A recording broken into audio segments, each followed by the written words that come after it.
Hi, welcome to the Vergas Show. I'm Sherry Hansen. Thanks for joining me today. We're out at Spanky Stone Hearth on beautiful Rose Lake. I'm with Josh Hansen. Thank you, Josh. Morning, Sherry. Yeah, and boy, when I say beautiful Rose Lake, the ice is off. It is. It's that time of year. I'm so excited. So toasty, warm fireplaces in the winter, and we resided to putting some deck furniture out, and we'll be able to utilize the deck from now on for the spring. You know, when people call in, Josh, and make their reservations, it's so true. I mean, you find that they want the fireplace tables in that time of year, and then they want the window table. I mean, you could have a full restaurant of all windows overlooking the lake, and it wouldn't be enough, would it?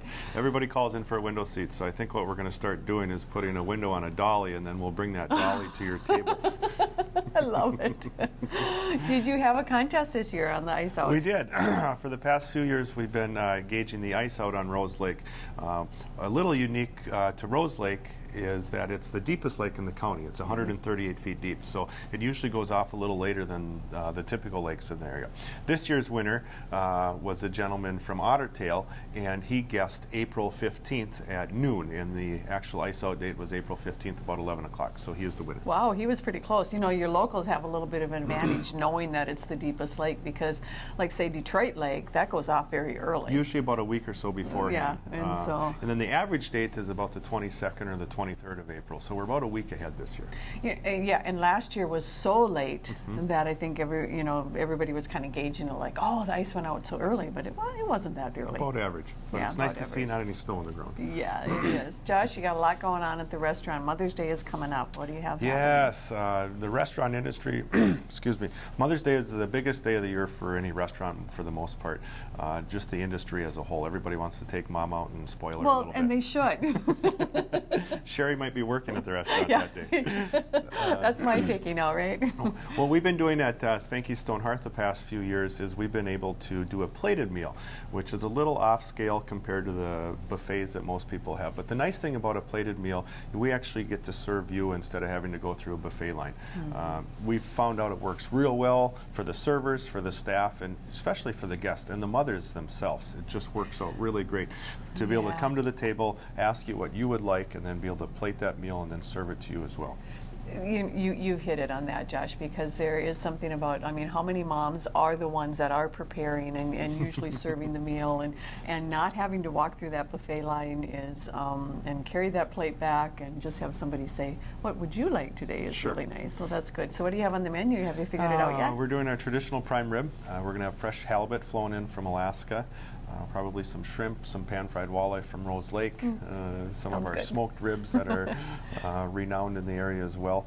And one other thing, for all the mothers that come out that day, I'm not going to tell you now, but there's also a little treat for you at the end of the day. So that's always kind of nice. With you. That's nice. Now, I know that Mother's Day itself is really big. How about through the whole weekend, Josh? Do you have the specials that run? True. We'll have those features the whole weekend. We do open at 10:30 on Mother's Day, and we will be, that is the one day of the year that we're open the entire day. So from 10:30 in the morning through 10 o'clock at night, we will be open the entire day. And we do take reservations, and they are suggested too. Okay, well, that sounds good. I know that with the deck furniture going out there, you're looking at summer, and when I think of that, I think of gardens. And I know, I just love how Spanky Stone Hearth uses a sustainable aspect. And so tell me a little bit about that. We like to reduce the carbon footprint a little bit, if you will. We've had different herbs throughout the whole complex at the restaurant, outside obviously in the summer, and we're going to put some herb gardens in this summer, and when you walk into the restaurant you'll be able to see these herb gardens, and once in a while you might even be able to catch one of the chefs picking some of the fresh herbs to put on your plate for that evening. But we like to be able to remain local, source as many of our products as we can locally. We've also bought some cattle recently, so we're going to get into the cattle industry through Spanky Stone Hearth. Spanky Stone Hearth has bought cattle? Yes. So you're actually, oh wow, do you get out there and well, I'm not doing any of the feeding right now, but they're on a strict diet to increase the marbling of the steer itself, and it should be a superior product. And the best part about it is it's coming from 3 miles down the road, and instead of 3,000 miles down at a butcher plant somewhere. That's great. How soon can you start getting in some of your fresh vegetables? I know that you've got your greenhouses in the area. Sure. We work with a lot of people in the area, a lot of local producers. One of the most significant producers that we work with is Dallas Flynn. We've had a great relationship for the past few years. And he has high tunnels, he has greenhouses, so he's in the process of getting some herbs actually this week, which is pretty amazing for this time of year in this type of climate in this type of area. Yeah. When I think of the herbs, you mentioned, you know, your chef going out there, but what about your bartender going out and getting that mint for those mojitos? Nothing better than that. Our bar manager, Matthew Hansen, who's really come into his element at the restaurant. He's becoming a mixologist in the meantime as well. A lot of times you'll be able to see him out there picking some fresh mint leaves for our world-famous mojitos. I know, and they come in those nice little copper mugs, and you just can't beat that. That says spring all over, although I know people drink them year-round, but when I think of the mojito, I think of the springtime with that. For sure. So, Josh, you talk about your fresh fish coming from Alaska. Are you still doing your fish that flies in from Hawaii? Yep. You know, there's different seasons on fish like anything else, so the halibut season will be starting up here this spring. There's obviously quotas on it, so they can remain sustainable as well and harvest only as many as the ocean will supply. That being said, that season will start here in a couple weeks. It'll run through middle of June, maybe middle of July, so that's the best time of year to get halibut. I feel the best halibut comes from Alaska. The fish is a lot firmer, colder water compared to Atlantic halibut. But we do get a lot of fish from Honolulu yet, and that program has been very generous to us. We actually order fish on a Tuesday, and it'll be here Wednesday afternoon. Like your mahi-mahi. A lot of mahi-mahi, a lot tuna? of our swordfish, a lot of tuna comes from Hawaii. Oh, that sounds good.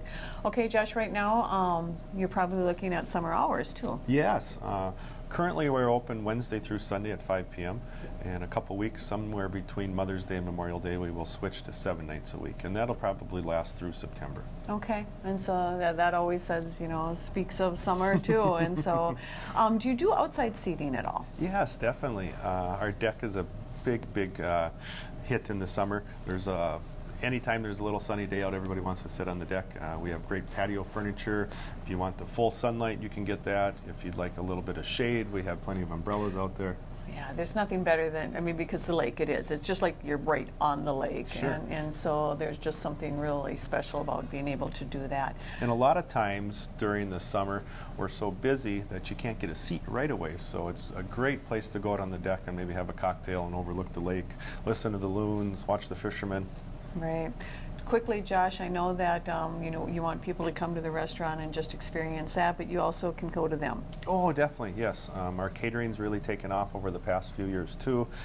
I think the biggest thing that separates our catering from anybody else, and the advantage that we have, is that we actually have a cook trailer, and we're able to show up on site for you with this cook trailer. So we're not transporting the product from a restaurant to, say, a venue. We actually show up to the venue itself and cook it for you there, so you never lose the quality. No, you don't lose the quality, and then it's hot, and it's just nice being able to have that.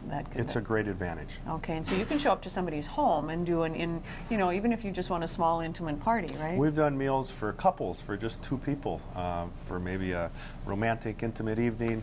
It just works out really good. And then we do meals up to 500-600 people as well. So from 2 to 600 and anywhere in between. Well, there's a lot in between that.